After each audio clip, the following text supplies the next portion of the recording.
And at number 10, Franklin Richards. Franklin Richards is an Omega-level mutant who has depicted vast reality manipulation abilities. He's capable of manipulating matter and energy, projecting energy, creating incredibly detailed pocket universes, and a whole array of psionic abilities. For his age, the kid is wickedly strong and he's potentially the most powerful being in existence. The reason Franklin Richards doesn't rank higher on our list though is because of his inexperience, which arguably is a factor holding him back, if you're looking at the main 616 version of the character. That being said, looking to his older self from Earth 4280, we know that his vast powers only continue to excel with age. He literally destroys 2 Celestials, then hangs out with Galactus, noting that the two of them will witness the beginning of a new universe together billions of years from now. Meaning, kid is immortal. Moving on to number 9, Iceman. Iceman Bobby Drake is a curious case. For starters, this early initial member of the X-Men had a much more limited range of powers back when he was first introduced. For the most part, it consisted of him being able to turn his body into an ice form and then freeze the air around him in order to make ice constructs. But in the following years, he got a serious power upgrade. Emma Frost would eventually take over his body, real briefly, unlocking a variety of different skills his powers entailed, all ones that Bobby had never pulled off himself, dropping him into Omega level territory. He would ask Emma to train him, but she refused. Overall, he is a case of a character who hasn't really applied himself, which is him holding himself back. He also held himself back because of other insecurities too, including his sexuality, something that was dabbled in more recent comics. Moving on to number 8, Gladiator. Gladiator's potency of abilities is dictated by his levels of confidence. So let's backtrack. Gladiator, aka Clark, first appeared in the comics in X-Men issue 107 from 1977, an analog to Superboy and an homage to Philip Wiley's novel Gladiator, which was written in 1930, and DC's Superman was also partially based off of that. Fun fact, Clark is actually a combination of Kal-El and Clark Kent. And his powers? Well, get ready for an impressive list here. He has superhuman strength, speed, stamina, agility, reflexes, and durability. Flight, psionic abilities. He is strong enough to shatter a planet, capable of withstanding heat emitted from the Phoenix Force, has heat vision hotter than a star, and his warp speed flight allows him to move 100 times the speed of light, moving across galaxies before Heimdall could even blink in Mighty Thor issue 15 from 2016. But all of that is moot depending on his confidence levels. His powers decrease or increase based on his confidence and self-esteem, meaning he is technically his own worst enemy.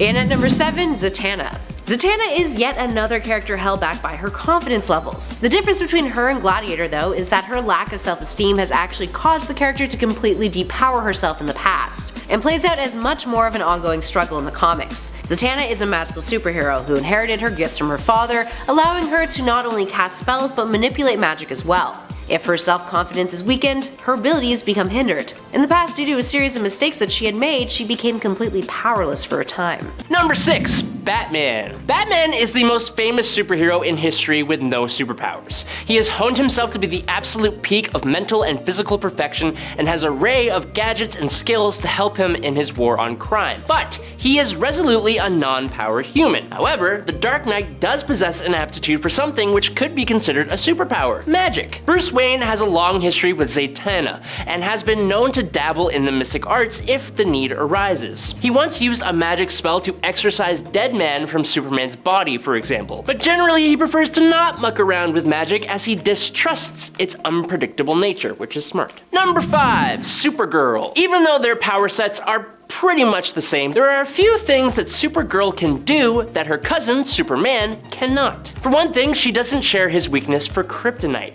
and it's been hinted that she can potentially fly faster than he can. Batman also believes that Kara absorbs the Earth's solar radiation more efficiently than Superman, which means she could potentially be more powerful than him in every way, although I know a lot of people are gonna fight with that in the comments. One of the other abilities that he doesn't have is her sonic scream. Kara can emit a scream of extremely high amplitude that can cause havoc to her enemies. Now, what's weird is that she doesn't really use that powerful ability all that often. It's not really clear why, and it may be a bit more of a meta reason, as it has perhaps been limited throughout history so that Black Canary's canary cry is not diminished by comparison. Number 4, Swamp Thing. Alec Holland was a scientist who created a restorative regenerative growth formula before being doused in the chemical by gangsters and set on fire. He jumped in a nearby swamp and was reborn as the Swamp Thing. Now, eventually, it was revealed that Alec Holland had actually perished that night,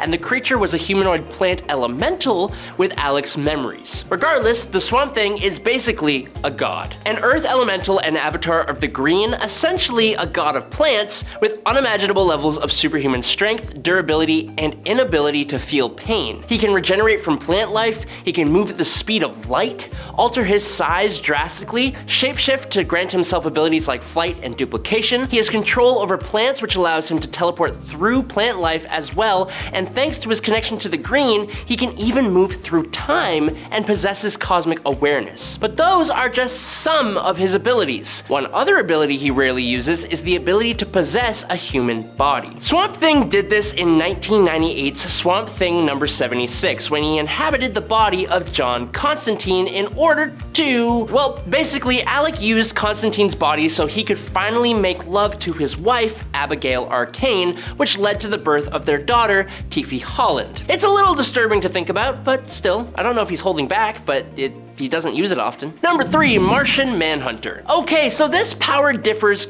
greatly from the others on this list, as it's not really destructive at all. It's actually incredibly nice. John Jones's list of powers eclipses even the Man of Steel's. He has many offensive and defensive abilities. One of his lesser known powers is the ability to project complex illusions into people's minds. These illusions feel entirely real, and John has often used them to distract and cause mental chaos in opponents. However, another less destructive version of the power is called Mayavana, and it is seen as the greatest gift a Martian can bestow on another person. It is a benevolent vision which is intended to give someone the experience of what they desire most. So, most Martians use it on the one they love the most. It can also only be used one time, as the mental stress on its creator is way too high. Number 2, Zatanna. Zatanna's limits have never fully been established, with her power set varying depending on who is writing about her at any given time. Now, initially, during her first adventures with the Justice League, her powers were quite limited, consisting in the manipulation of fire, air, water, and earth. As time has gone on, she has been shown to be one of the most capable sorcerers in the entire DC universe. The source of her powers is apparently genetic, as she inherited her father's gifts for manipulating magic and casting spells of intense power. The thing about Zatanna, though, is that her power is limited by her self-confidence. Because of that, and because of the fact that she doesn't really have the greatest confidence ever all the time, she doesn't usually use her magical abilities to her fullest potential. Because of this, she can be just a smidge inconsistent, like how the Zatanna from Earth 3, Anataz Arataz, I think that's how you pronounce it, was actually capable of stopping Mr. Mxyzptlk from accessing his 5th dimensional abilities. Zatanna has fixed the entire multiverse and brought a bunny back to life when she was a kid, but despite that, there was a time after a series of errors caused her confidence to be shattered, she was rendered completely and totally powerless for a little bit of time. And finally, in at number 1, Aquaman. Prior to the New 52 reboot, Aquaman possessed the ability to tap directly into a force known as the Clear. This primordial force is what binds all life in the sea and provides ocean-themed heroes with their superpowers. Thanks to his harnessing of the Clear, Aquaman's awesome natural telepathy was augmented to a larger degree, allowing him to communicate with and summon sea creatures from the other side of the planet and send out telepathic broadcasts across the ocean. It even allowed him to form a universal consciousness with all life in the sea, enabling him to send his mind out to see through the eyes of sea life. Something interesting about this force is that technically all life at some point originated from the ocean. So, Aquaman can also push his telepathic powers to reach out to the higher land creatures to find that element of their brain that was once an aquatic dwelling creature and manipulate it. Now, post New 52, this connection to the Clear has been altered slightly and is now known as a connection with the Life Force. The Life Force is one of the 7 forces of the universe, and for Aquaman, his connection to the Life Force is focused on marine life. And not just the marine life of Earth either. Through the Life Force, Arthur is connected to all living beings, which has enabled him to establish a supernatural link to any and all sentient entities throughout the cosmos. He can use this connection to determine a being's origin, as he was able to determine that the Void Song comes from an ocean planet after being in close contact with it. With the life force, a lot of his abilities are similar to the connection to the clear, with a whole bunch more still unknown even to Aquaman, which leaves some pretty exciting potential for his character and what powers he could possess in the future. Number 10, Daredevil. When Matt Murdock was a child, he was hit by a truck that was carrying toxic radioactive isotopes. He got some gunk in his eyes, and as a result, he was blinded. But this being Marvel Comics, the radiation heightened his other senses to the point that he was given his trademark radar sense, which allows him to do sick flips and fight crime as Daredevil. Daredevil is quite a religious fellow who also believes in letting the legal system do its work as much as possible, so he has a pretty strict stance against killing people, believing that the criminals he fights should be taken to prison and left alive.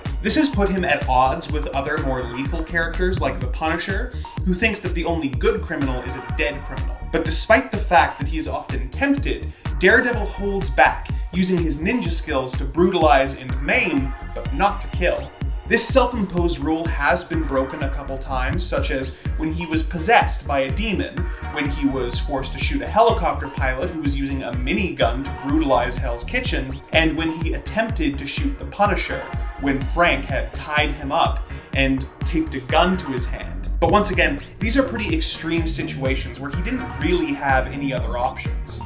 Number 9, Professor X. Charles Xavier is the leader of the X-Men and the founder of a school for gifted youngsters where he trains young mutants to control their powers so that they don't accidentally destroy buildings on the regular.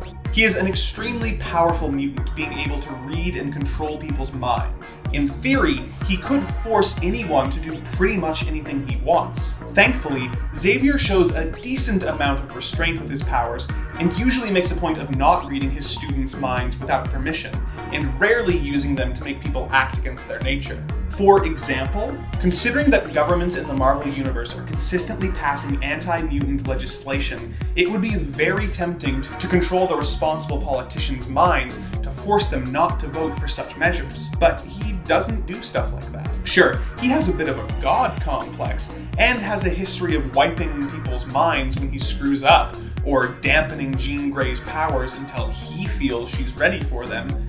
But overall, he shows a lot of restraint. Outside the comics, in the X-Men 2 movie, we even see that while using Cerebro, Professor X could kill every mutant or human in existence simply by concentrating.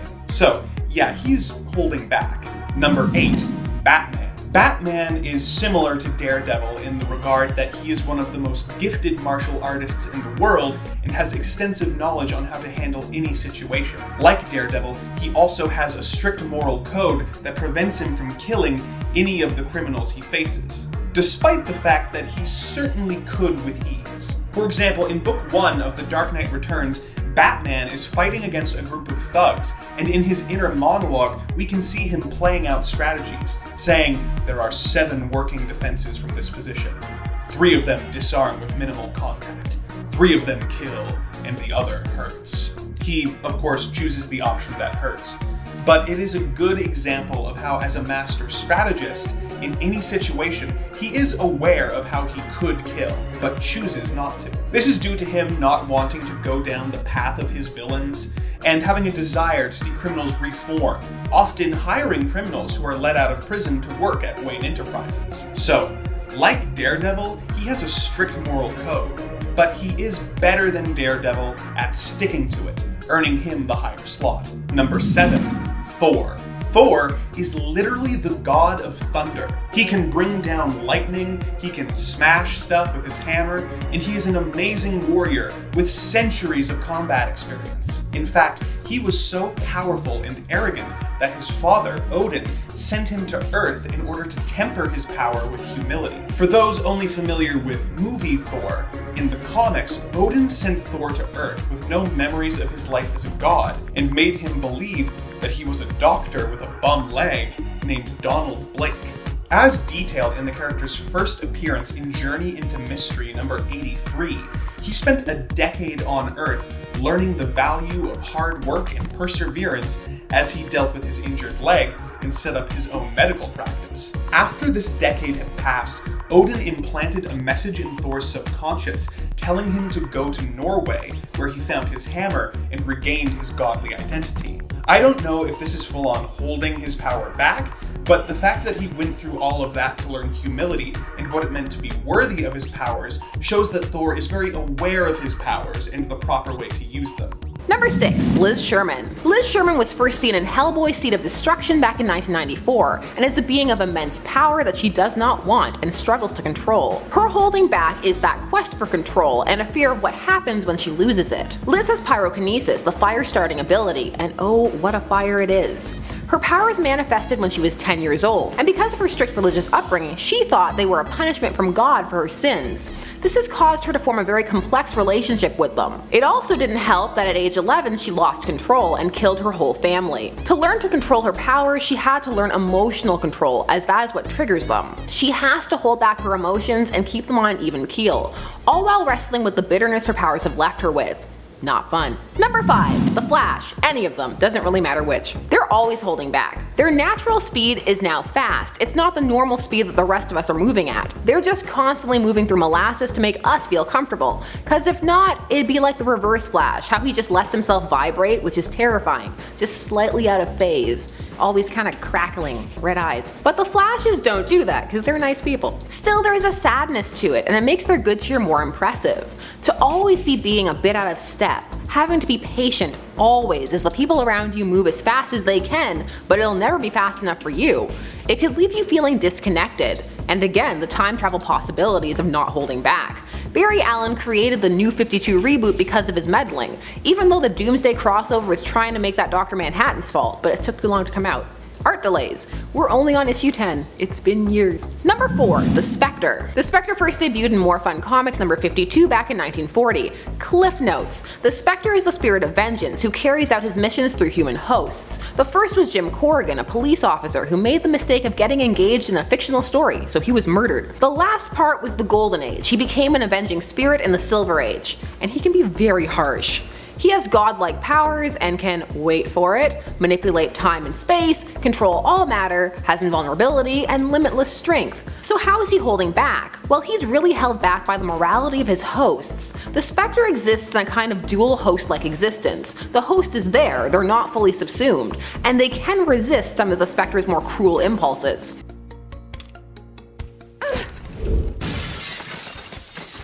You can't kill a dead man.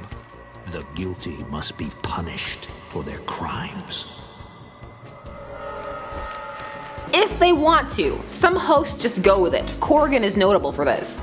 Hal Jordan was also a host for the Spectre, and he always fought him. This was after Hal died redeeming himself by blowing up the sun. He was then the Spectre until he was resurrected. Also, he would still go on dates with Carol as the Spectre. It was kind of awful. She could never move on with her life until she did, and then he came back to life. Poor Carol. Actually, no, she's awful to Hal. One day I'll tell you the full story of how she once got mad at Hal because he blew her off to save a dying planet. I mean, what's more important? Ferris Air being attacked or a planet breaking apart like Krypton? Number 3. Gambit. Gambit is a lot more powerful than people think. He first debuted in Uncanny X-Men Annual number 14 back in 1990. His powers work by converting the potential energy stored in an inanimate object into pure light kinetic energy, and he has a lot of potential to harness energy also. He also has hypnotic charm. In an alternate storyline, when his full potential was reached, he became New Sun. In this state, he could control all aspects of kinetic energy down to the molecular level, so he can manipulate the potency of energy, which yes, was as terrifying as it sounds. He could then simulate pretty much any type of energy, and of course time travel and cross dimensions in space, and just remake things to his will by turning into pure energy and joining the kinetic flow. Thankfully, the Gambit this happened to was an alternate reality one. Main vs. Gambit actually went up against this counterpart and was left less powerful as a result. Also, Gambit can now convert inert materials into toxic substances. It's a good thing Gambit just likes throwing his playing cards because he could kill us all. Powers on top of powers with X-Men, sometimes too much. Blame Grant Morrison and secondary mutations, and also the ever-sliding power scale. Number 2. Reed Richards. This is a case of a couple of things. Sometimes he forgets about his abilities because he defeats his enemies more with his intellect and inventions. Another way he's holding back is that he can be a lot more devilish than he is in terms of proactively destroying threats, but the only thing holding him back is what Sue would think. We've seen this a few times. There was a what-if story. What if Sue Storm died in childbirth, and after she dies, Reed just goes off the deep end, murdering their villains, claiming she was the only thing stopping him, but with her gone, what's the point? The sketchy things he also does behind her back. The Council of Reeds when he joined that League of Alternate Universe Reeds. most of which had gauntlets. The whole Illuminati thing. So his family and love, but specifically Sue, is all that's keeping Reed in check. She can't leave him for Namor, and Namor's been trying hard. He even told Reed he was trying, but that she wouldn't leave. The modern Fantastic Four run is trying to pretend Sue and Namor aren't a thing, for some reason. But I'll never forget. And bearded nice guy Reed? We'll see how long that lasts. Number 1. Superman. Hey, obvious, but he deserves it. The Man of Steel is always holding back. The launcher of the golden age of both heroes and comics has seen his powers grow a lot since his creation in 1938. His strength and potential are held in check by his inherent goodness and belief in humanity. When he uses his full potential, we usually end up with a dark Superman. Somebody mentioned it in the comments of part 1 and I was going to mention it anyway, but one of the best examples of this is from the finale of the Justice League Unlimited when Superman fights Darkseid and gives his famous "I feel like I live in a world of cardboard" speech. I feel like I live in a world made of cardboard, always taking constant care not to break something, to break someone. Never allowing myself to lose control, even for a moment, or someone could die. Superman has been holding back since he was a child. At this point, it's a habit, second nature, and thank goodness for that. The world couldn't handle a Superman always using his full power set, no matter how much kryptonite Batman has. Side note, does anyone else remember that story where Bruce helped Clark find and destroy all the kryptonite in the world? I was like, aw, sweet, and also like, that would never happen simultaneously. Number 10. Booster Gold. Firstly, Booster's powers are tech-based, yes, but they still count. Michael Carter, aka Booster Gold, first appeared in Booster Gold number 1 back in 1986, and has changed a lot since his first appearance, though in adaptation form he is often stuck in that mode that he first appeared in. Booster is just an average person in the 25th century living in Gotham, down on his luck after he had been caught throwing football games. He ended up in disgrace and was working in a museum as a night watchman, and with the help of the security robot Skeets, he stole a bunch of tech and combined it to create his costume and went back in time pretending to be a hero from the future. At first he was really only interested in the fame and the merchandising. So much merchandising. But over time he transitioned into a real hero, and is sometimes quite crippled by the weight of the power he holds, particularly time travel. Booster can go and change pretty much anything, but there will be ramifications. Possibly one of the saddest time travel Booster stories is when he went back in time to save his best friend, the second Blue Beetle, Ted Kord, from being killed by Maxwell Lord. However, this messed up the timeline, but he was willing to live with it, just so that he could have his friend back. But when the Blue Beetle found out, he couldn't let him be so selfish and voluntarily went back to take his place in the timeline. Booster has to keep his selfish nature in check when it comes to time travel, and for the most part he does. Uses it pretty responsibly, but it weighs on him. Holding back can be a burden, but it's part of what makes one a true hero. Number 9. Black Bolt. Time to get real obvious. Black Bolt first debuted in Fantastic Four number 45 back in 1965 and is a core member of the Inhumans, royalty. He can't speak. I mean, he can, but he shouldn't. His speech center in his brain is different. It produces an unknown particle that interacts with the electrons in his brain, which has caused him to have the most devastating sonic scream out there. Just whispering, he could destroy pretty much anything and anyone. Now Black Bolt can control and channel his powers a bit with the help of his costume. That top part is a tuning fork, it's not just decoration.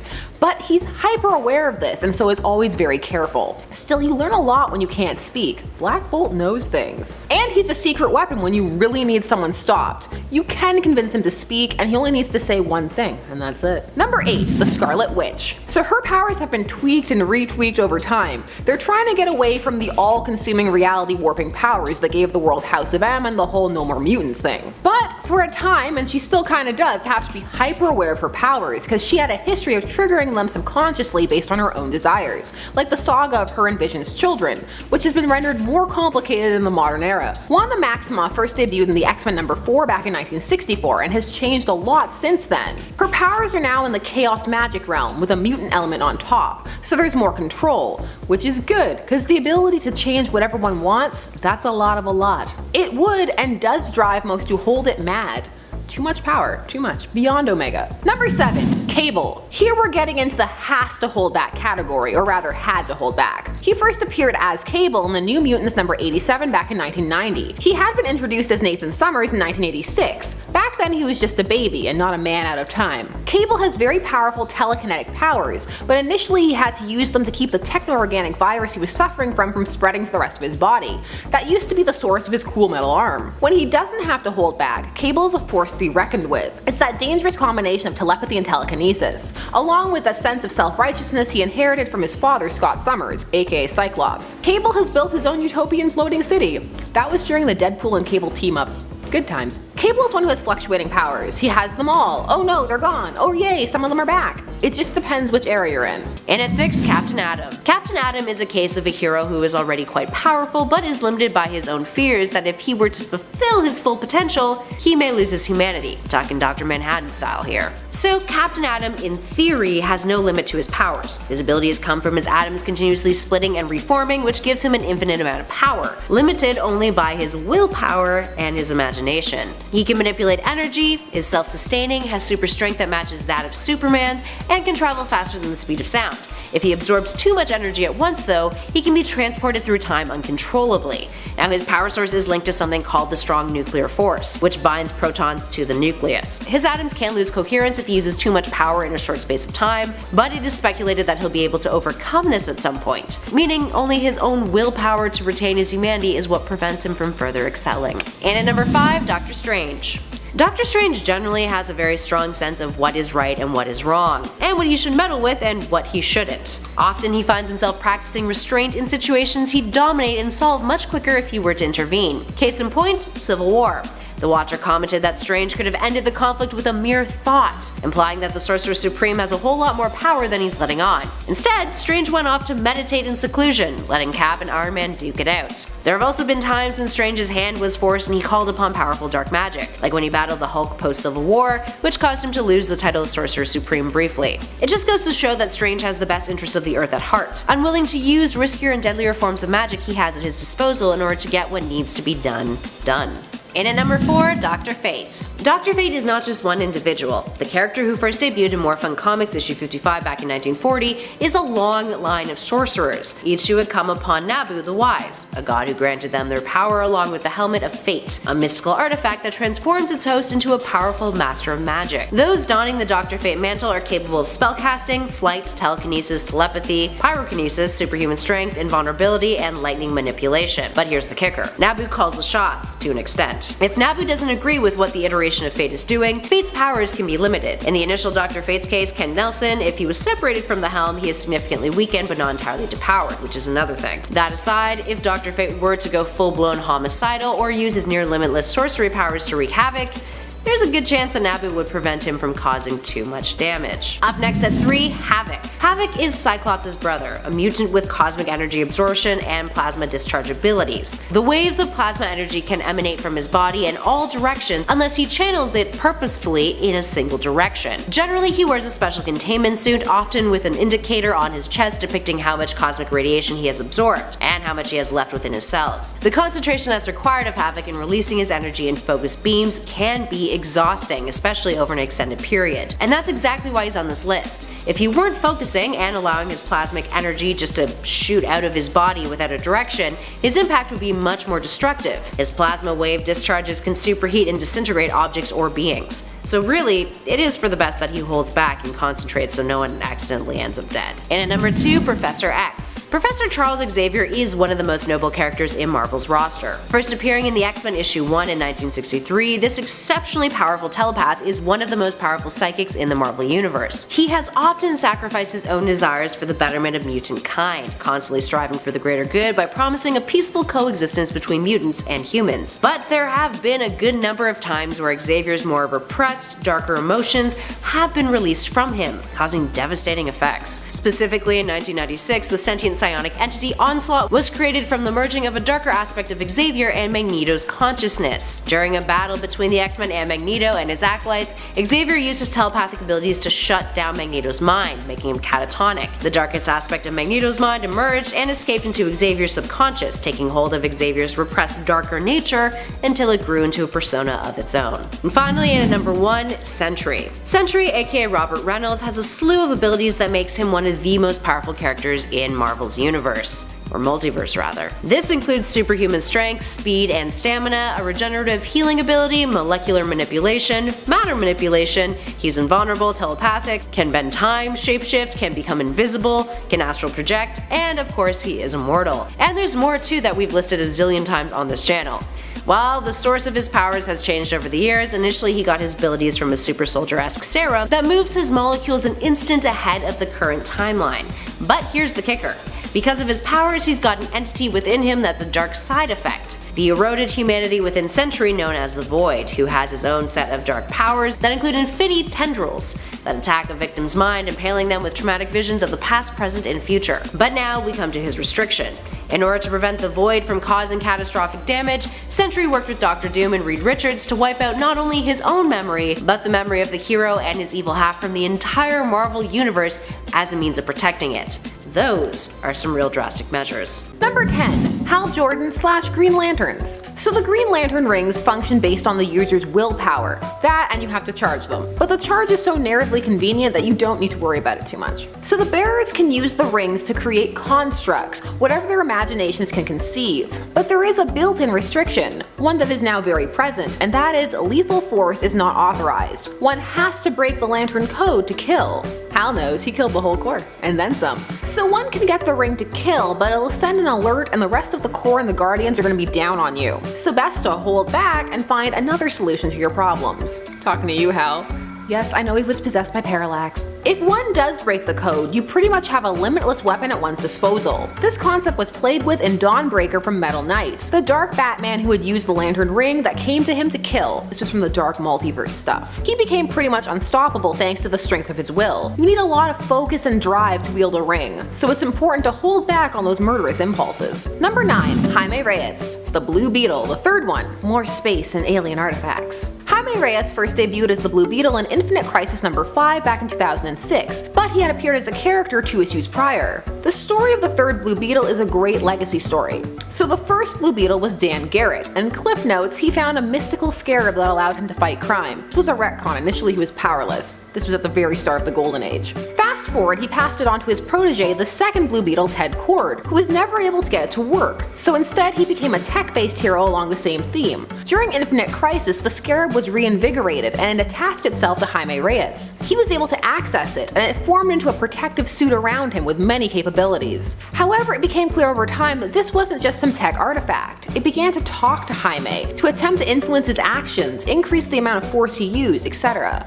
This is more of an adaptation thing though. It turned out that the scarab was a part of the Reach, an alien force at war with the controllers. Depending upon continuity, the holding back Jaime is doing is of the scarab, making sure it uses appropriate force and doesn't overreact to situations in a desire to protect him. It's a symbiotic relationship, but not one anywhere near as intense as say Eddie Brock and Venom. It is grafted to his spine though. Ouch. Sadly, Rebirth has retconned pretty much all of this in one of the, in my opinion, missteps, and the scarab is magical again. Number 8. One Punch Man. Firstly, all of you stop being mean to Johnny about his pronunciation. It's different phonetic points, different languages. So the dilemma for very underestimated hero One Punch Man is that he is looking for a villain who he doesn't have to hold back against because he just trained so hard. He was so determined to be the very best, like no one ever was. To punch them was his real test, to beat them was his cause. Only well, he is the best. He can KO and explode pretty much any villain with one punch. The punch doesn't even need to land, it's so powerful. Won't someone be there so that Saitama doesn't have to hold back? Make his dreams come true. This is a really fun satirical series, and I feel like we also need to start including heroes from My Hero Academia as well. Thoughts and feelings? I'm sure you'll let me know down below. Number 7. Jason Blood. Gone, gone, the form of man. Rise the demon, Etrigan. I hope you like rhymes, because if not, then oh man, Etrigan is gonna be rough for you.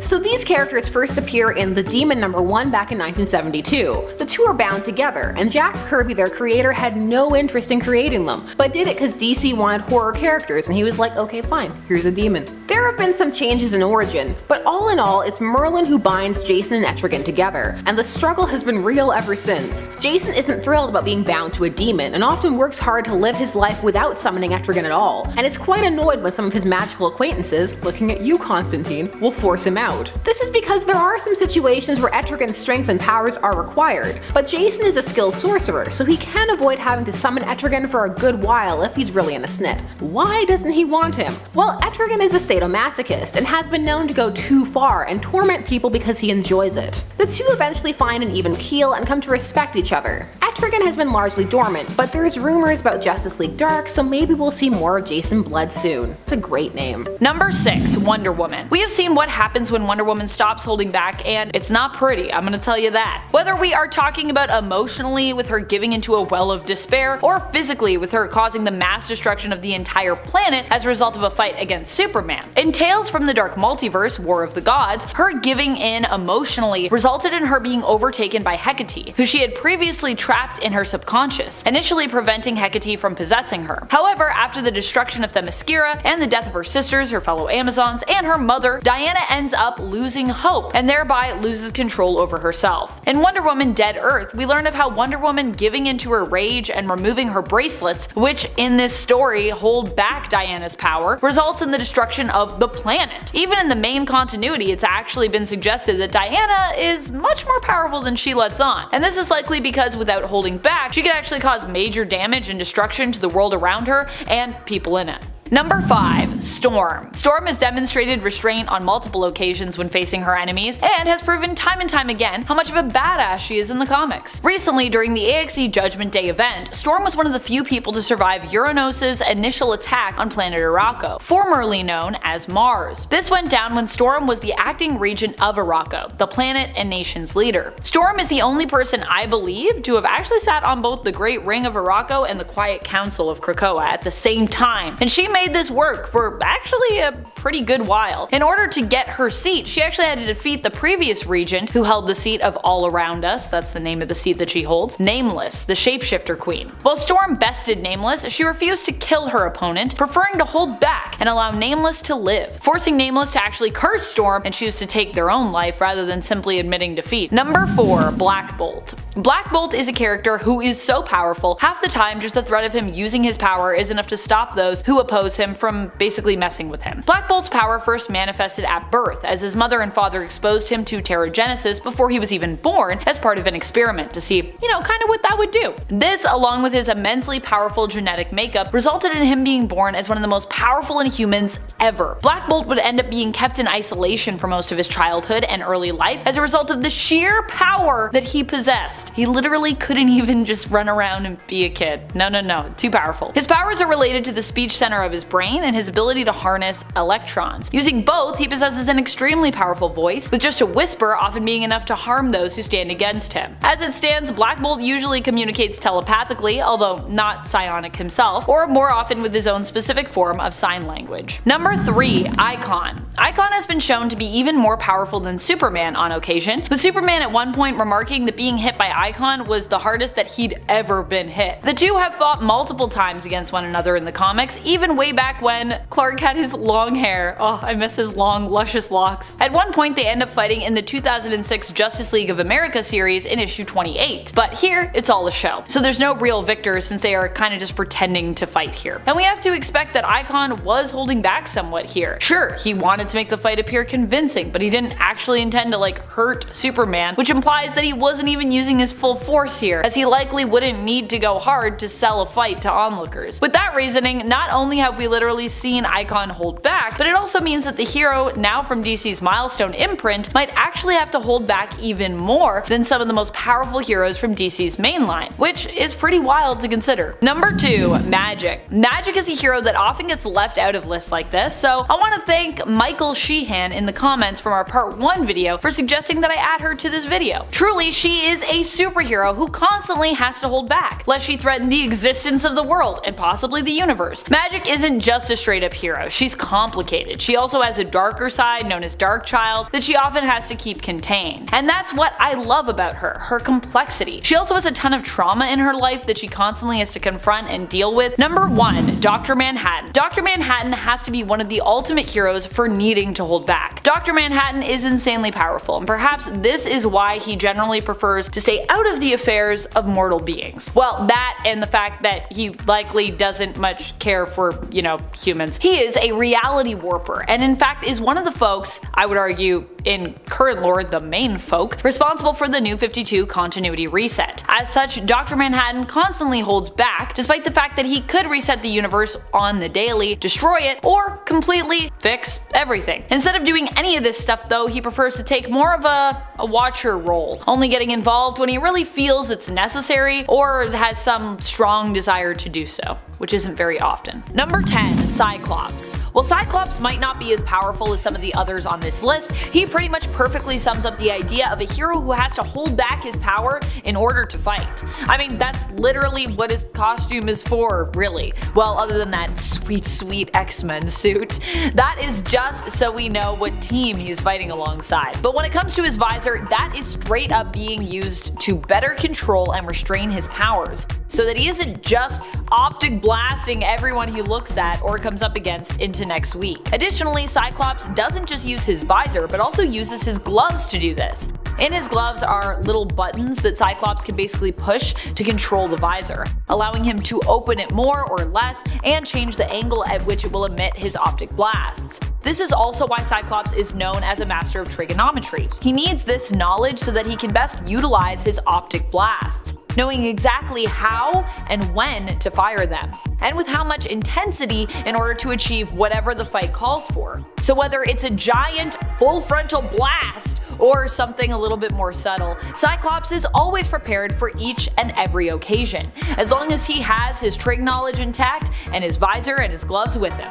Since the character first debuted, his powers and their immense strength are something that have also been shown as bothering and plaguing this character, with him even believing that Jean could actually never love him because of his uncontrollable optic blasts.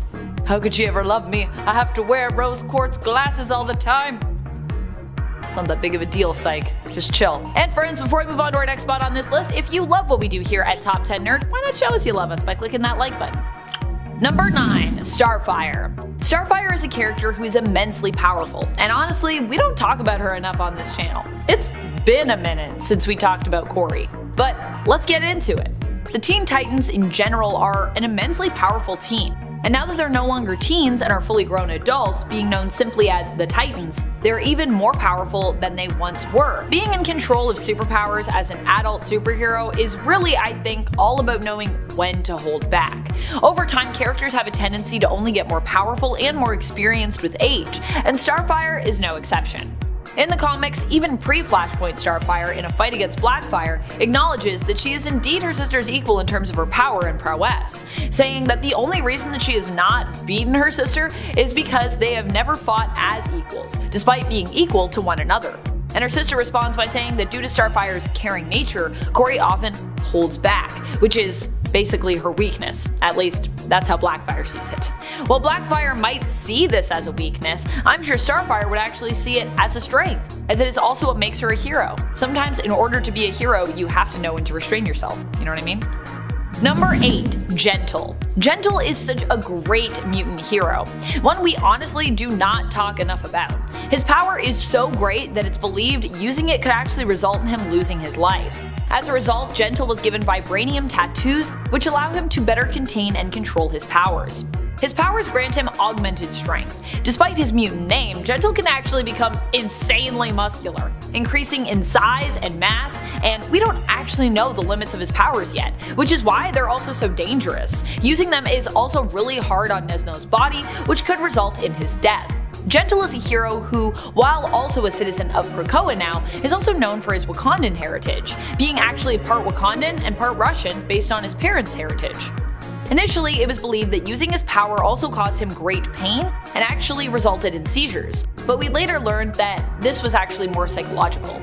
The vibranium tattoos were therefore helpful for him in regards to using his powers, but were also helpful in the way that they seemed to help lessen his pain. Gentle was also recently a candidate for the X-Men, and one of the mutants you could vote to have elected to the team. He didn't get chosen, but I honestly hope he does get to join the main team in the future, as he's a really neat and unique hero and character. Number 7. The Flash. The Flash might seem like a weird pick for this list, especially as up to this point we've mostly been focusing on characters who have something physical or mental that forces them to hold back their power set. But with the Flash, it's actually all about how powerful he is.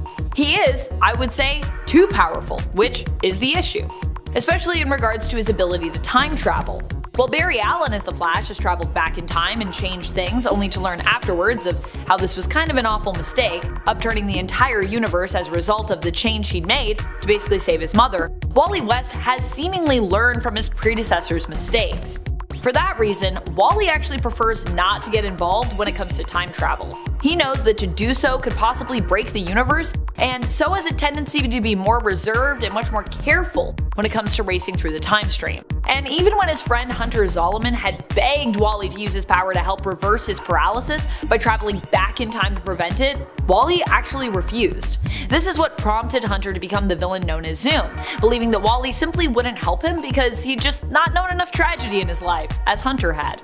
Zoom believed that in order to make Wally as the Flash a better hero, he would actually have to make him suffer. Number 6. Quake.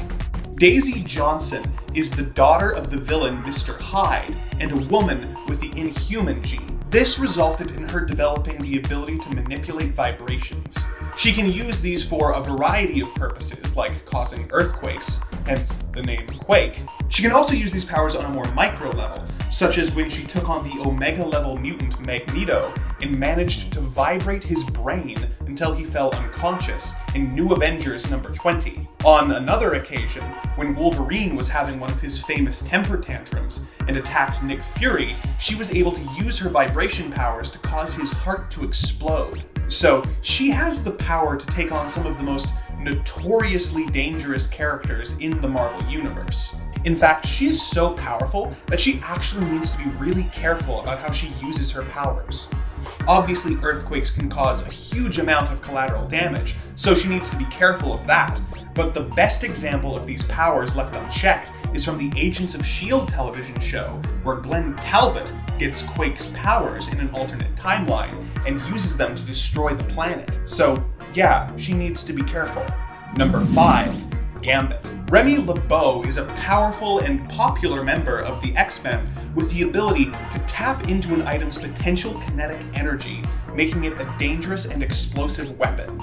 He most often uses smaller items like a deck of playing cards, which he will then throw at his enemies. The only real limit on these powers is that he needs to make direct skin contact with whatever item he's charging, hence the cool fingerless gloves. Oh, and also the amount of time it takes him to charge the object, with larger objects taking longer. He also has the ability to hypnotically charm people, making them more likely to do what he wants. Before he was a member of the X-Men, he was a master thief, but found that he was having trouble controlling his powers, causing him to seek out the help of Mr. Sinister, who gave Gambit a surgery, removing part of his brain in order to dampen his powers and make them more manageable. So, while there may be other heroes on this list who are more powerful, none of them took such extreme measures to hold themselves back for the safety of others. Number 4. Northstar. Oh, Andrew, you talk about Alpha Flight on almost every list. Why don't you talk about more popular teams? Well, I'll tell you, it's because they're awesome. And because I spent a lot of money collecting every appearance of Alpha Flight over the pandemic, including the issue in Volume 2 that features the first appearance of Big Hero 6, which was a real pain in the butt to find. And talking about them in a work video makes that a tax write-off. Plus, it's my list, and you're literally in my home right now, so I'm gonna talk about who I want to talk about.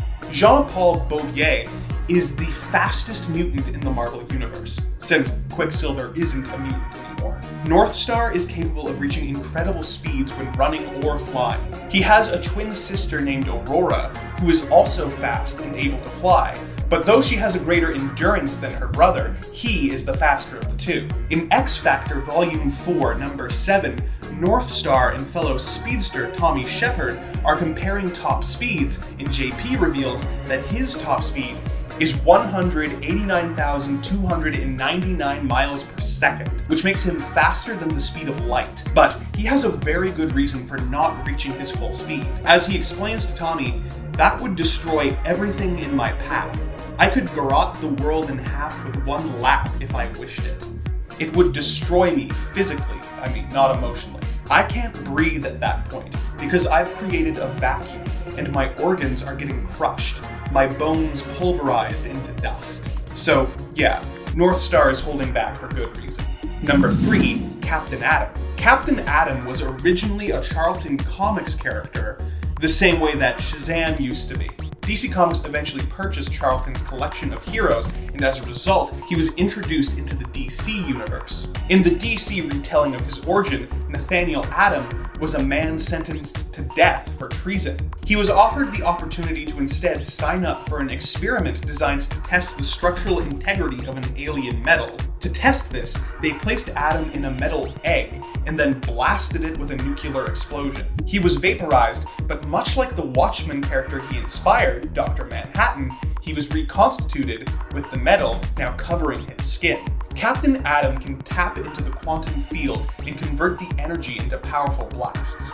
He can also generate and manipulate matter, such as when he transformed Green Arrow's arrows into butterflies. Captain Atom has to be very careful with his powers, as he is essentially a walking nuke. When he uses his upper power levels, he will start to leak radiation, and if his metal skin is ruptured, he risks detonating like an atomic bomb and destroying whatever city he's in. Number 2, Scarlet Witch. So, Scarlet Witch is one of the most crazy powerful people in the Marvel Universe. One time, she was able to rewrite reality so that mutants were the dominant species on the planet and humans the minority. When Magneto ticked her off, she decided to rewrite reality again, taking away something like 99% of the world's mutant powers by simply saying, no more mutants. She could do that again anytime she wants. I really don't think I need to say anything else on the subject. Number 1, Spider-Man. When I was checking out the previous 2 videos that Amanda did on this subject, which you should of course check out because they're great and also not filmed in an apartment, but I was shocked to learn that Spider-Man didn't make the cut on either installment. So even though he may not be holding back as much as some of the others on this list, I decided to give him the top spot here. Spider-Man is a powerful hero, being able to climb walls, swing from webs, and use his spider sense to avoid danger. But what we're talking about here is his super strength. He can lift several tons at once, as he infamously did in Amazing Spider-Man number 33, when Dr. Octopus trapped him under loads of heavy machinery. But when you have that level of strength, and also have a rule against killing, you have to make sure you pull your punches to avoid taking someone's head off. This was discovered by Doc Ock when he took over Spider-Man's body and became the superior Spider-Man. In one of his first adventures as the new Spidey, Ock fought the Scorpion, and when he punched the Scorpion in the jaw flew clean off. As Doc put it, never knew this body held so much power. All these years, Parker must have been holding back. That really must have made him rethink every time Spider-Man punched him and how that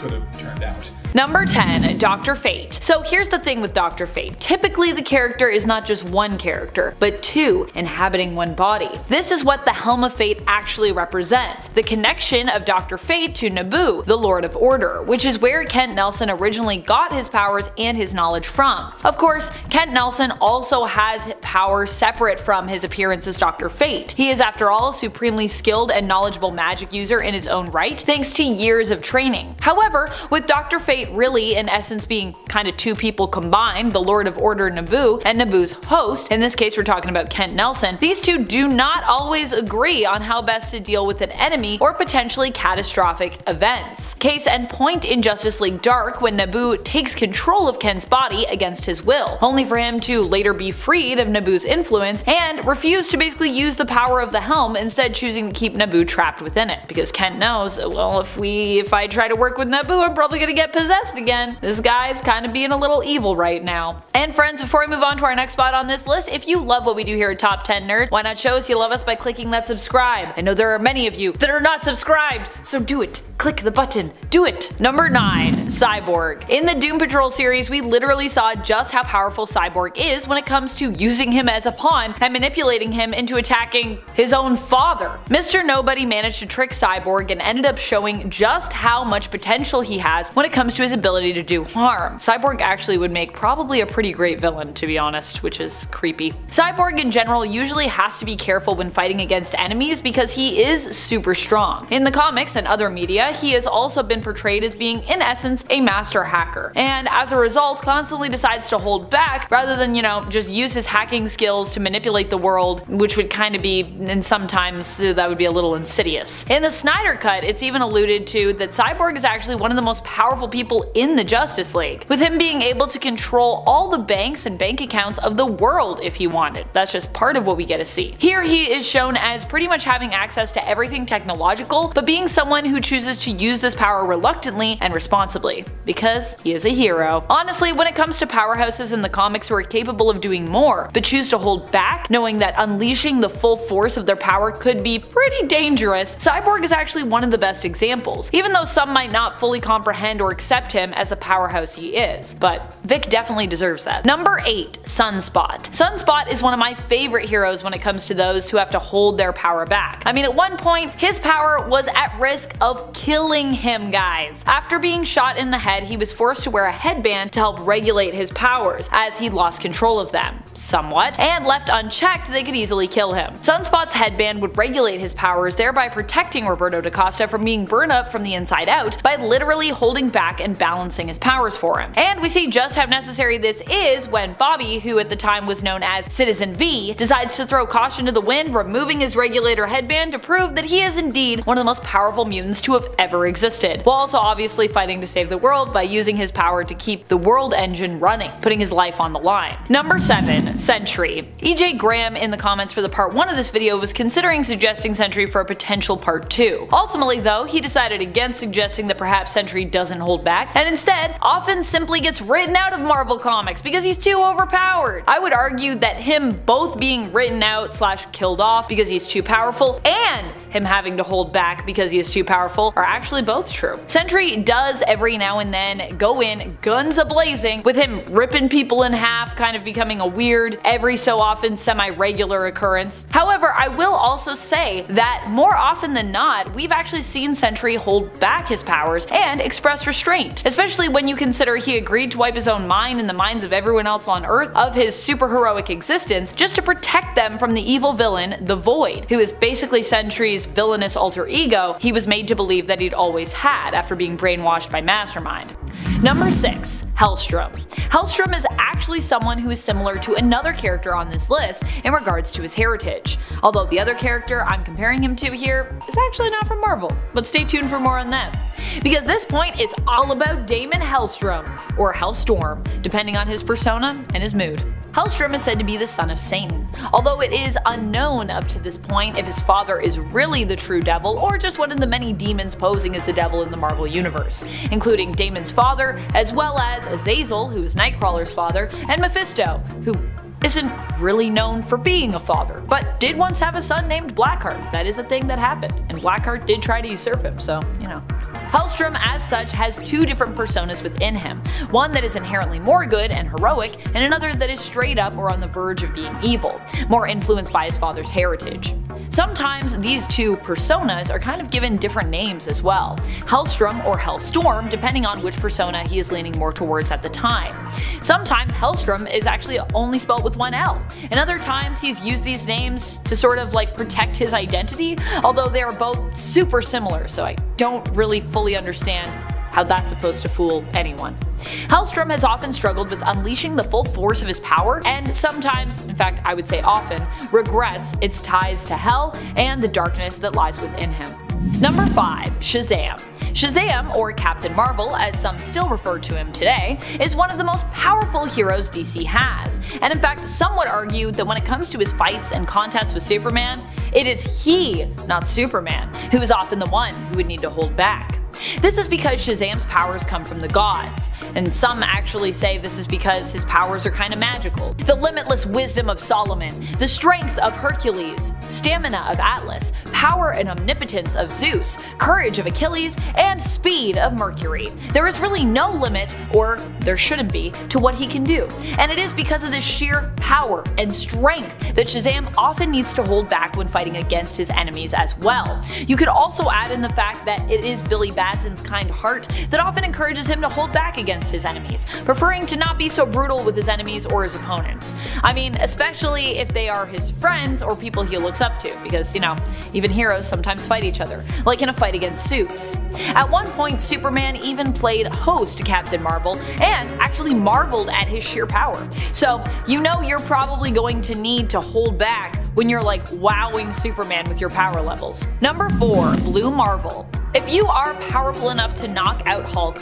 and live to tell the tale, even if he possibly is maybe a less stronger version of the Hulk from the Ultimate Universe, then you probably need to rein in your powers almost all the time. Blue Marvel's powers come from him being a scientist and being forever changed by an experiment gone wrong. Adam Brashear was the project lead on an experimental attempt to manipulate and utilize antimatter. When the negative reactor exploded, it transformed Adam into, in essence, what he was trying to create. He became an antimatter reactor, harnessing antimatter, which basically powered his amazing newfound abilities. Number 3, Superman. I mean, Superman is one of the strongest superheroes DC has to offer. He packs a mean punch, and I mean a mean punch. He often holds back, and not just in regards to strength and holding back actual force, but also in terms of his morality. Superman has a very strong moral code. He won't even hit someone in the back if their back is turned to him. That's how passionate he is about fighting fair. He doesn't hit his opponents when they're down, and he doesn't kill, even though he could very easily permanently defeat his opponents by just straight up ending them. This just isn't Superman's style, and honestly, it's what most people love and respect about Superman. To use his power to annihilate his opponents would actually kind of be sinking to their level. In fact, in realities where he has chosen not to hold back, like in Justice, where he brutally murders the Joker in response to him destroying Metropolis, killing his BFF Jimmy Olsen, and manipulating Superman into killing Lois, Clark becomes a straight up villain and a brutal dictator, which is why he chooses to hold back more often than not in the comics, because he is aware of how power can easily corrupt people. I mean, to be honest, a lot of his villains are people who allow themselves to become corrupted by great power, whether or not they're aware of that. Number 2, Hulk. To say that the Hulk is the strongest there is really not an overstatement. Not only the strongest, but also just one of the most indestructible heroes out there. After all, Hulk is also now immortal, and kinda has been the whole time. And as a result of this, is a character that you do not want to face in a fight. The good news is that Hulk typically doesn't want to kill people, and so he generally does hold back in fights, unless he's going up against someone, you know, that's just about as indestructible as he is. Like, he might not hold back as much when he's fighting someone like the Thing. There are a few reasons that this happens when it comes to Hulk holding back. One, Hulk has actually exhibited he himself has morals. Not all Hulk personas are like this. I mean, look at his alternate version, Maestro, from the future. This version of the Hulk is more devoid of morals and is therefore willing to use all of his strength and power to devastating degrees. The other reason Hulk is often holding back actually has to do with the other persona that's in there with him at the time, Bruce Banner. It's been alluded to before that Bruce can act at times like the Hulk's conscience, but then again, it's also been suggested that Hulk actually might be Bruce's conscience, so kinda depends on the story you're reading as to who is the more heroic between those two personas. Number 1, Raven. Raven is another character that basically sums up the idea of a person who has to hold back and really has no choice in that matter. I mean, we've seen what happens when Raven fully lets go, and it's deadly. Raven in general has to hold back her power in regards to letting herself be fueled by emotion, which is why she generally remains extremely detached. Which also makes her a great counterbalance to someone like Starfire on the Teen Titans team. While Starfire's issue when it comes to holding back is that she has too much emotion, too much empathy for those around her, Raven often prefers to stay closed off from those emotions, knowing that with them could come great power, but at the risk of easily losing control. This is a huge issue for Raven considering her heritage. Raven is related to the demon Trigon, who is immensely powerful and is a version of Satan in essence in the DC universe. While Trigon is her father, he is also her arch nemesis, which means she has to be careful when it comes to possibly opening herself up to his influence at all, as it can and has in the past turned Raven into an extremely dangerous and powerful supervillain. One that could like literally end worlds, so Yeah. Number 10, the Beast. The blue bouncing beast is more known for his super intellect than his super strength, although really super strength is his real mutant ability.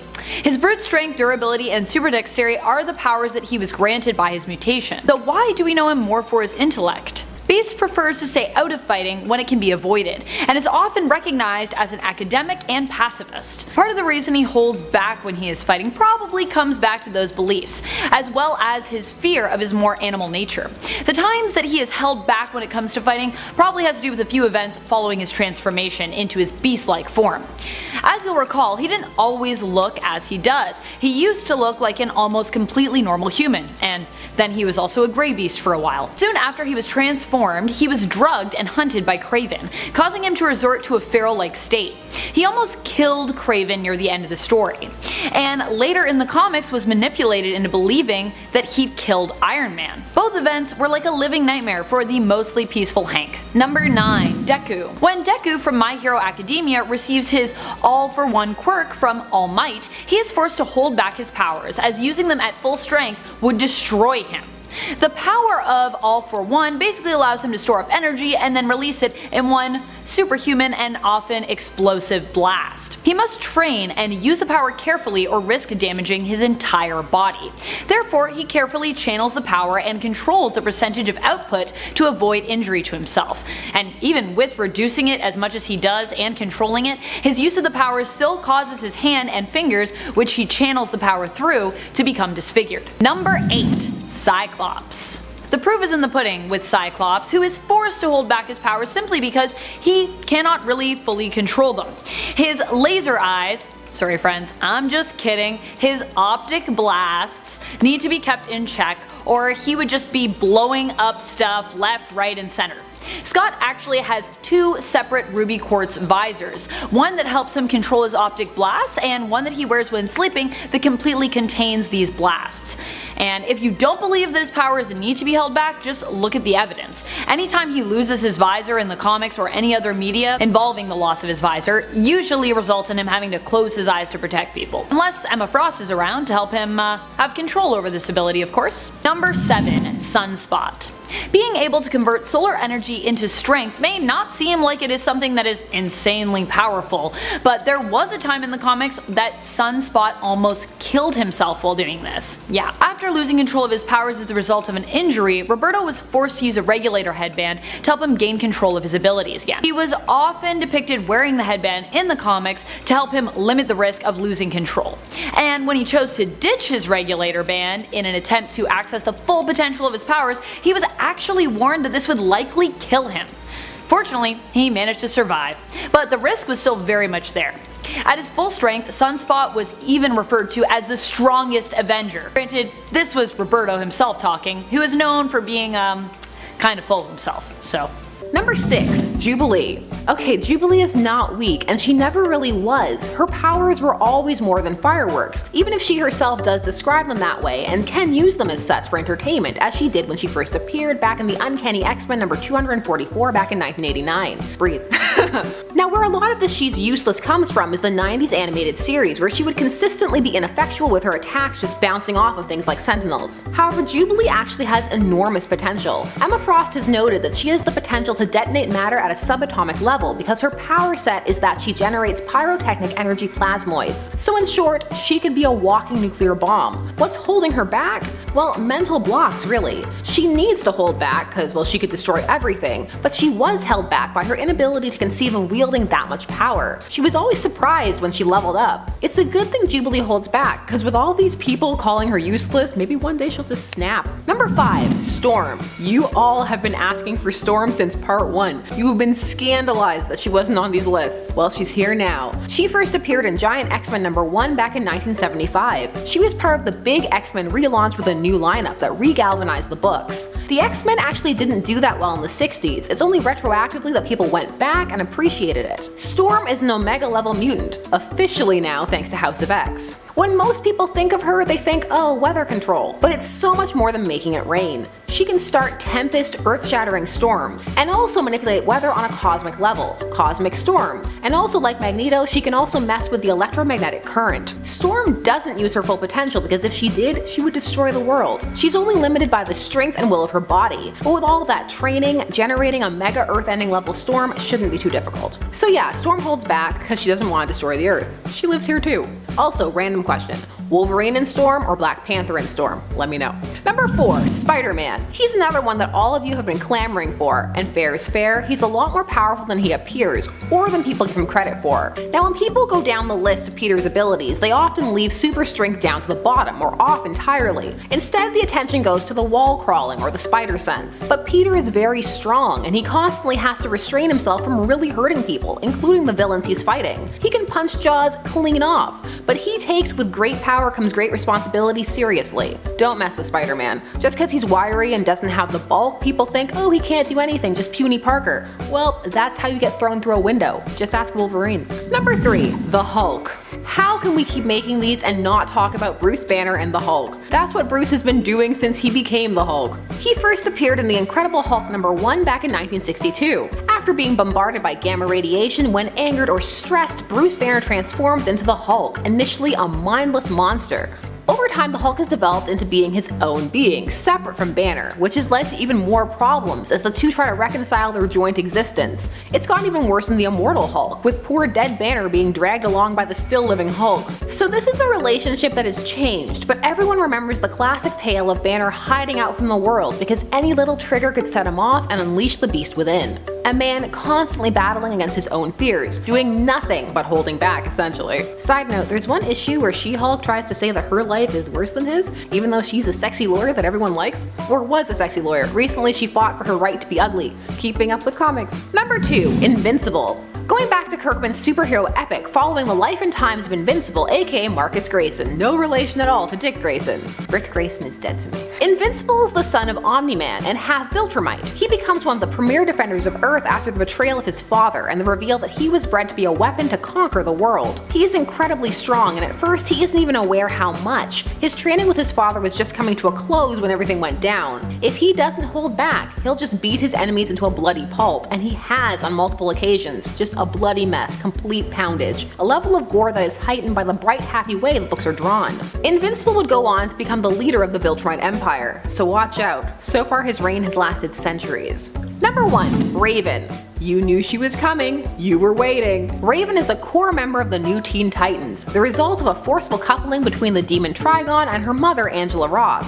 She fled in horror about what had happened, and took her daughter to the alternate dimension of Azarath, where she spent her life trying to teach Raven to suppress her emotions and master her control, a difficult task as Raven is also an empath. She hid her parentage from her for a while in hopes that with proper training she would never be able to access the dark emotion-fueled part of herself, but ultimately she failed. When Raven turned 18, she tried to prevent her father from crossing into Azarath. She is locked in battle with her father and the dark aspects of her nature. Raven has let go before, with disastrous results, far worse than ruining Nightwing and Starfire's wedding, which did happen. While she is a healer, she possesses many of her father's powers and traits and can manipulate darkness. Raven must constantly hold her emotions in check and not be overwhelmed by others, or also her father's forces, lest she give him what he wants and enslave the world. Definitely number 1 worthy. At number 10 is Magneto. Magneto wields some serious power. You see, his thing is manipulating metals like they're puppets on a string. From crushing the Avengers to outsmarting other heroes, he's a serious force to be reckoned with. But here's the kicker. His ability to tweak electromagnetic energy is on a whole nother level. Magneto isn't just about playing with metal. In multiple occasions, he talks big game about being able to control Earth's magnetic poles. And now that's a big deal,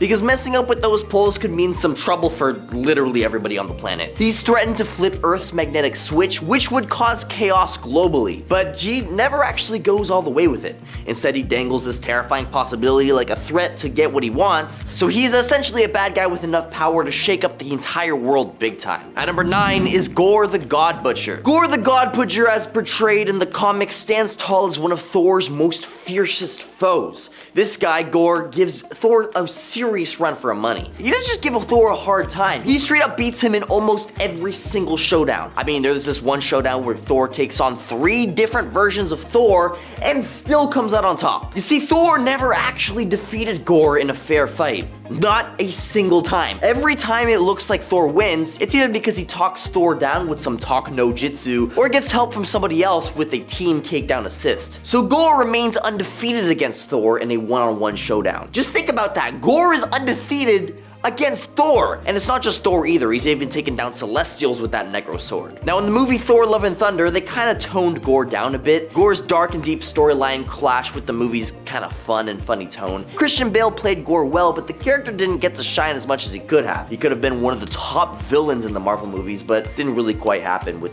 his whole ending in the movie, which is kind of a shame, really. If you're enjoying the video so far, please support the channel by pressing like, subscribing to Top 10 Nerd, and ringing the notification bell. It's free, it helps us out, and I really appreciate it. At number 8 is Sandman. Flint Marko, better known as Sandman, might not be the first villain to pop up in your head when thinking about Spidey's most amazing foes, but back in the day, he was a big deal in the Amazing Spider-Man, a founding member of the Sinister Six, as he took center stage as the main baddie. But as time passed, folks started to see him as kinda weak.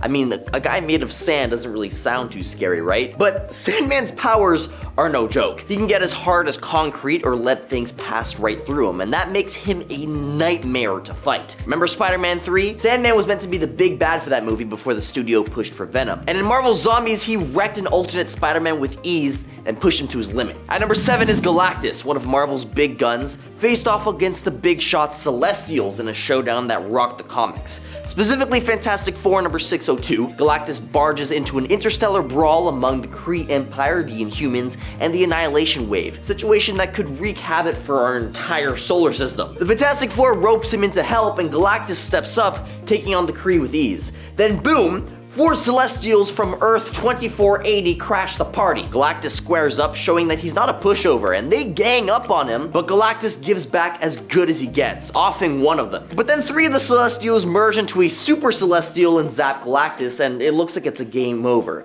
Enter an adult Franklin Richards from the future, who takes down one Celestial but can't handle the others. And in a twist, Franklin Richards powers up Galactus, who comes back roaring, and with newfound strength, Galactus tears through the Celestial in half, proving his might.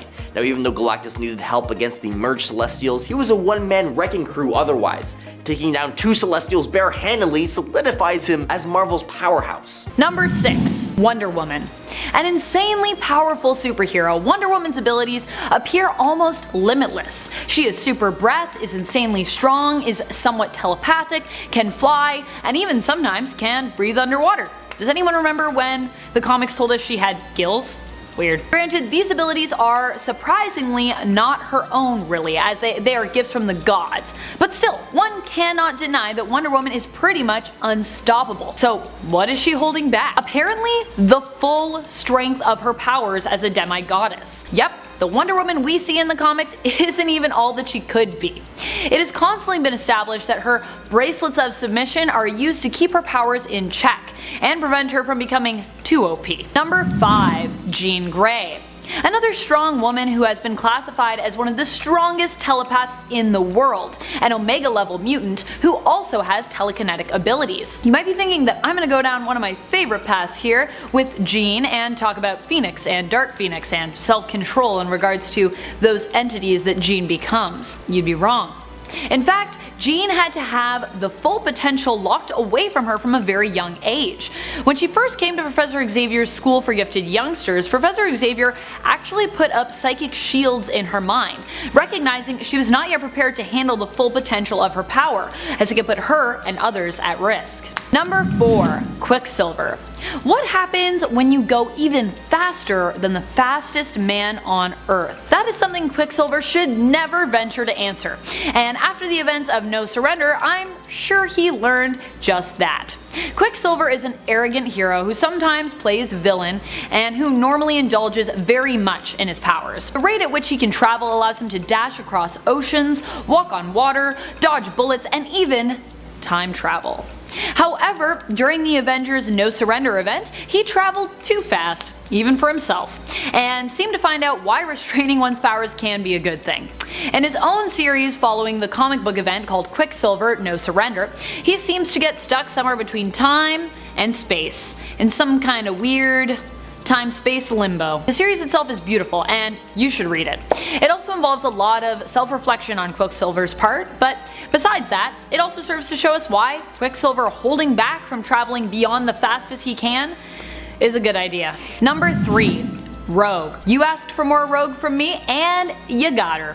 Coming in at our number 3 spot, Rogue is a hero who has always wanted to hold back. In fact, she is often portrayed as not even wanting to have her powers at all, even sometimes attempting to seek out a cure. The traumatizing experience of her first kiss with Cody Robbins, resulting in him ending up in a coma, has always kind of caused her to wish that she was different and, didn't have powers. She does her best to control, limit, and hold back her powers, being careful not to make physical contact with loved ones, and even when fighting, to limit the physical contact she does make with enemies. Number 2. Adam Warlock. Cosmic superhero Adam Warlock has been presented as one of the few people in the Marvel Universe strong enough to wield the Infinity Gauntlet. While he was persuaded to dismantle it after being convinced that it was too much power for any one person to control, the fact remains that his time on Earth and in space has allowed him to go on adventures which have ended up granting him an off-the-charts level of powers in the comics. Still, he does not often use all his power. Why? After using all his power to combine 2 timelines to close a fault created by one of the Inhumans' T-bomb explosions, he accidentally brings back a reality where he became Magus. As a result, there is a darkness that dwells within Warlock, and whenever he uses too much of his power, he risks releasing it. So in an attempt to keep Magus at bay, he is often forced to hold back at the risk of turning evil. Number 1. Dr. Manhattan. A hero who is referred to as a god in DC, Dr. Manhattan's powers grant him omnipotence. Because he carries so much power and also knowledge of all things past, present, and possible futures, he often does not take action. In fact, in the events of the Doomsday Clock, he even refers to himself as a man of inaction. He quarantined himself to Mars and typically does not use his powers to their full capabilities. If you don't believe me, just look at the New 52, which exists because of Dr. Manhattan's interference in the Flashpoint event. I mean, if Dr. Manhattan did not hold back his superpowers as often as he does, we'd probably be seeing a lot more DC reboots than we do. Number 10. Infinite Mass Punch. Faster an object is moving, the greater its mass becomes. That's a law of physics. So, for example, a bullet won't do much to you if I just threw it at you. But once that sucker is launched out a barrel going almost 400 miles per hour, it can do quite a bit of damage. Now, in physics, once an object reaches light speed, it theoretically hits infinite mass. A select number of speedsters in DC Comics like Barry Allen and Wally West can use the Speed Force to travel at, and in some cases even beyond, the speed of light. So if we take the example of the bullet and replace it with like a speedster's fist who is moving at light speed, we get the infinite mass punch. Now in the world of DC Comics, where we can ignore whatever we want to ignore about physics because there is the magical Speed Force, this punch could absolutely devastate practically any opponent. The mass and therefore the energy of the punch is infinite, so there's literally nothing that could stop it, I guess unless that thing also had infinite mass. In the real world, we don't actually know for sure what would happen, but theoretically, Flash would actually create a singularity or a black hole and destroy us all. Now I'm very clearly not a physicist, just the guy who did some quick reading online, but if you can expand on this in the comments, feel free to. Number 9. Superman Supernova / Solar Flare. Since the 40s, Superman has regularly discovered new powers. One of those powers that we rarely ever see is his supernova, or his solar flare ability, where Superman releases all the solar energy he has stored in a massive blast. One example of this concept is in the Superman All-Star series by Grant Morrison and Frank Quietly. In this story, Superman is exposed to an excessive amount of solar radiation, which greatly amplifies his powers, but also causes his cells to break down. As a result, Superman's body essentially becomes a living solar battery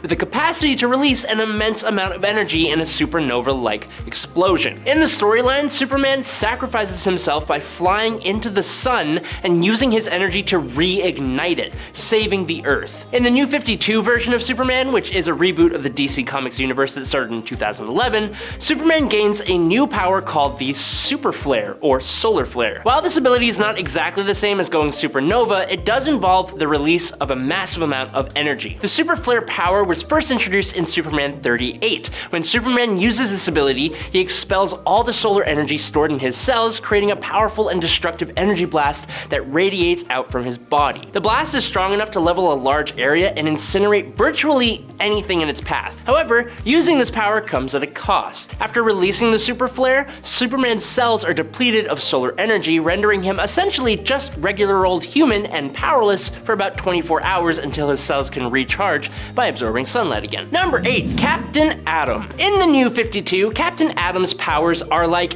an atomic party that just never stops. His atoms are constantly splitting and reforming, giving him an infinite amount of power, which could allow him to do basically anything. But he has used it to transmute lava into snow with just a thought, take on not one, not two, but 3 alternate Supermen and make it look like a walk in the park, and fire energy blasts with no apparent limit. Captain Atom's only real kryptonite, or Atomnite, is a little thing called coherence loss. Basically, if Atom uses too much power too fast, his atoms start partying a little bit too hard and will lose their groove. But even this limitation is something he is expected to eventually overcome given time and growth for his powers. So with all this power, how are there any villains left in the world? How has he not solved all of our problems? Basically, because at his core, he is still human. Some think that Captain Atom might actually be holding back in order to keep his human side intact, instead of becoming a heartless atomic entity, kind of like Dr. Manhattan. Number 7, Dr. Fate. One of the first magic-wielding superheroes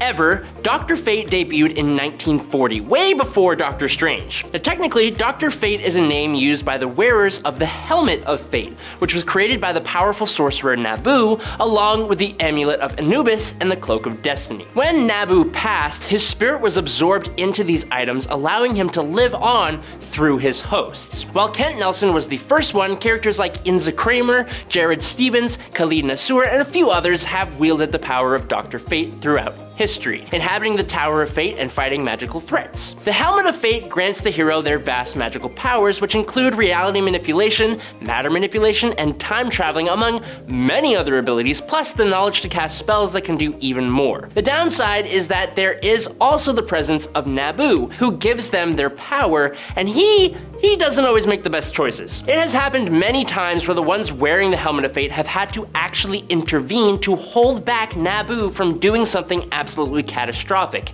and it's in this way that Dr. Fate holds back. At number 6, Blob might not strike you as a big deal, but he's kind of a big deal. This guy is basically an unstoppable force. He can basically decide, hey, I'm not moving from this spot, and bam, nothing can budge him. Plus, he's nearly indestructible and has muscles that could give the Hulk a run for his money. The thing is, Blob's not exactly the brainiac of the group. He hangs out with the Brotherhood of Mutants, but he's always in the background, just being the strong guy. He's got the potential to be a star of the show, though. He can take down entire teams of his own, but instead, he's always just playing second fiddle to the main bad guy. Now, what's more intriguing is how Blob becomes immovable and what he can do with that power. But sadly, it's never really explored to its fullest potential. Blob's holding back some serious power, and that's a shame because he's not making the most of it. At number 5 is Proxima Midnight, part of Thanos' squad, the Black Order, is a serious powerhouse in the comics. In Infinity War, she didn't quite get the spotlight that she deserved. Her spear might not have a fancy name like the Infinity Gauntlet, but it's crazy strong. Thanos made this spear by trapping a star in a special space rocket, making it a star, a black hole, and a supernova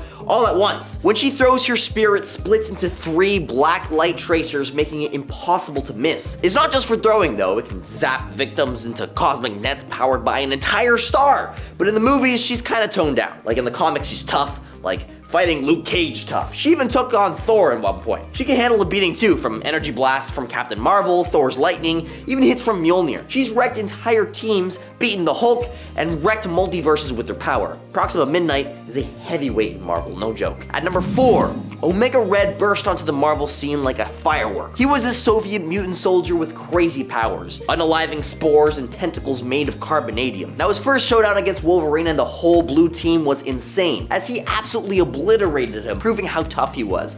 But then in the twist, after that epic debut, he kinda lost his mojo. Instead of battling teams, he got stuck duking it out with just Wolverine, and he kept losing. Kinda hard to believe considering he took out Wolverine and his entire team the first time. This powerhouse took on a whole team by himself, but ended up getting beaten by one guy, a short, grumpy Canadian, no less. It's almost as if he hit his peak too soon. Omega Red went from being this big, scary villain to just another baddie who couldn't handle a solo fight. At number 3 is the Anti-Monitor. Big bad in DC Comics, this was a serious powerhouse. His main gig was wrecking the universe with his antimatter wave, at things like a wrecking ball smashing through buildings. He was way stronger than those super strong Kryptonians before the Crisis stuff went down, and his age gave him skills that nobody could match. The dude almost wiped out everything, but the heroes pulled a Hail Mary to stop him.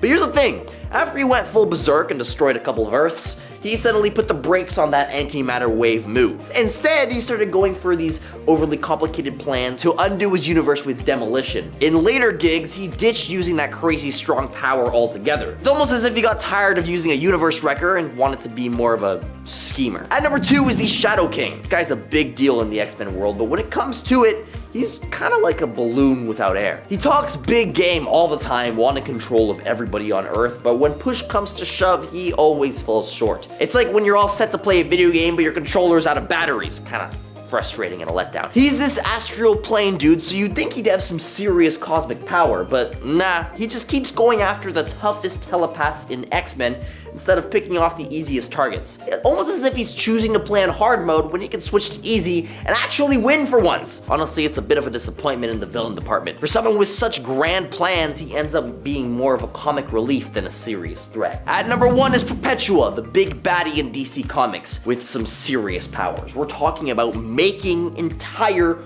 multiverses. Like many universes all at once. She's like the top dog in creating all these different worlds, but here's the kicker, even though she's had this mind-blowing ability, she just never really lets loose with it. Imagine this, the Justice League with all of their powers combined couldn't even stop her. She's that strong. But when she's got all her strength back and took over almost everything, she still didn't go all out with her mega creation powers. And that's why she got taken down by the Batman who laughs. The regular Batman who's a little loco. Kind of weird, right? I mean, if you got the ability to make entire universes, why are you holding back? Maybe she just thought ruling one multiverse was enough, or maybe she just didn't want to deal with all the consequences. But it's a classic case of a super powerful villain not using their full potential.